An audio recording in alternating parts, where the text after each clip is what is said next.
So hey gang, how you doing? Jonathan here for Tailhunter Sportfishing, and it's time once again for the Mexican Minute La Paz video fishing report, coming to you from La Paz, Baja, Mexico, and covering all of the fishing action for our Tailhunter Sportfishing fleet for the dates of June 11th through the 18th, 2023. Wherever you are, hope you're doing well. Thank you so much for checking in. Thanks for spending time with us. And please do us a quick favor. Don't forget to give us a thumbs up, a like, and don't forget to subscribe.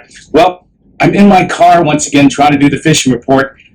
Call it my mini man cave, where I usually do my reports. There's a lot of construction going on. There's somebody doing some hammering. I hear a drill going on. And frankly, doing it in the car is the only place I could get away, not only from the noise, but also all the disturbances that are going on in my office. So excuse that, but let me at least give you a report on what's going on, because there's a lot happening. But by the same token, this is going to be another one of those reports where, listen, I'm going to try to talk or tell you as little as possible, because if you go to the fishing gallery at the end of this, it tells the whole story. I mean, you're going to see a lot of fish there, and if you see a lot of fish, obviously we're catching a lot of fish. So anyway, let's get into it real quick. I'll tell you what, Dorado season is, I will say it first and foremost, and Dorado season's on. No question about it. Summertime's here. Although it's still a little chilly, it's still a little windy in the morning. It's in the 90s during the daytime. It's very comfortable. It's a pleasant day to be on the beach. It's a great time to be on the water. There are, as I said, still some winds. It can still be a little bumpy here and there for a couple hours, but overall, this is summertime fishing at its best, and Dorado are here. There's a spot. It's kind of weird. It's north of La Paz, and it's north or Las Arenas area. So it's right about the limits of where our Tailhunter La Paz fleet can go, but it's also just about the limits of where our Tailhunter Las Arenas fleet can go as well. It's really kind of weird. It's not that it's real far away, it's just that the way to get there, following the coast, to get to the spot where all the Dorado are, it takes about an hour to get there. But once you're there, there is a school of Dorado that's been hanging out for, well, almost 2 weeks now. There's a school of little schoolie type fish that are about 5 to 8 pounds. You can have fun on those all day. Light tackle galore. Have a great time. Catch and release all you want. In fact, a lot of our clients are catching a bunch and then releasing them. And then there's some spots where there's some bigger fish. And when I say bigger fish, I'm talking 20 to 40 pound Dorado. And for a lot of our folks, we've had a lot of kids, a lot of families down in the last couple of days. They're having a great time with it. And then some of our regulars as well, and they're seeing some of the biggest Dorado or their first Dorado that they've ever caught. So it's a really exciting time. We've been packing so much fish, even though most people are releasing a majority of their Dorado.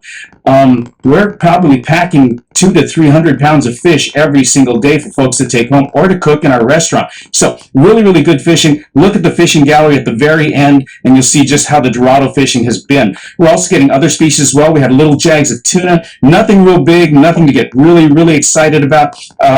They were little 5-pounders, and then we got some bigger fish that came up maybe in the 40, 50-pound class. We hooked up, but it was hard to hang on to, or the school, once you hooked up, if you lost that fish, the school is moving fast, moving on, and they went down and they disappeared. But we're also still getting some yellowtail, still getting some amberjack, pargo, cabria. These are cold water fish. Pompano as well, trevally, again, all cold water fish. So there's obviously still, below the thermocline, there's still some colder water that's producing some of these other species. On the top, well, that's where the warmer water is, and that's why the Dorado are here. As a matter of fact, I got a feeling the Dorado bite's going to get even better, because where I told you the Dorado, that little spot of Dorado is, I'm trying not to hit anybody here as I drive down the Malecon. Some bikers are right next to me, and there's people jogging. But in that spot, there's sargasso weed building up. If you're in Southern California and you're one of our many Southern California fishermen, you know what it's like when the kelp start building up and you get these kelp patties. Well, we've got sargasso weed, and the sargasso is building up, and there's some big clumps out there, or there's just a whole bunch of little strands everywhere. And the Dorado are hanging out under these because, well, other bait fish congregate under these, but also the flying fish lay their eggs inside of these sargasso patties, and the babies are there. The eggs get eaten, and they're a real fish attractant for Dorado. But not only Dorado, when you got Dorado there, you've got bigger fish that are eating the Dorado. They're eating the bonito that hang out there. So we're also hooking up more marlin. We've got a couple nice hookups this week, all fish released. And we're also seeing some sailfish as well. We had a couple hookups on the sailfish. This has probably been the best billfish week that we've had in quite a while. So I got a feeling that's going to increase as well. There is one down thing that happened this week, and you've heard of the Darwin Awards, where you go, how did people ever survive? What were they thinking? Well, here's what happened. Talk about bringing the wrath of the authorities down on us.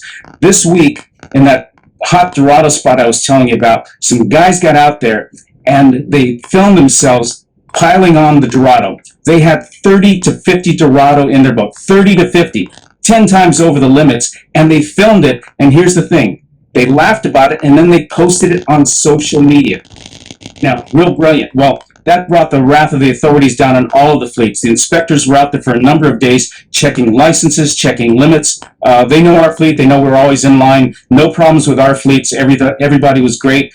They did get a couple fleets for having a few more fish than they should have, but they came down pretty hard on us because of these idiots who were out there filming themselves and posting them on social media, and this other fleet that did that, and I won't name the other fleet, but just not a good thing. I mean, you know, as well as, you know, you might be following the speed limit, but nobody likes to get pulled over and checked, right? Same thing here. Everybody's following the rules, and it takes just a few people to abuse it to bring down, like I say, the wrath of authorities on everybody. So everybody, make sure you have your licenses. We're going to catch a lot of fish. If you're coming down the next couple of weeks or so, I got a feeling you're going to have a really good time with us. So anyway, quick wrap up. I'm coming to a stop sign and some speed bumps, so I'm going to check out for now. Thank you for checking in. I'm Jonathan for the Mexican Minute. You take care of each other. God bless. We'll catch you next week.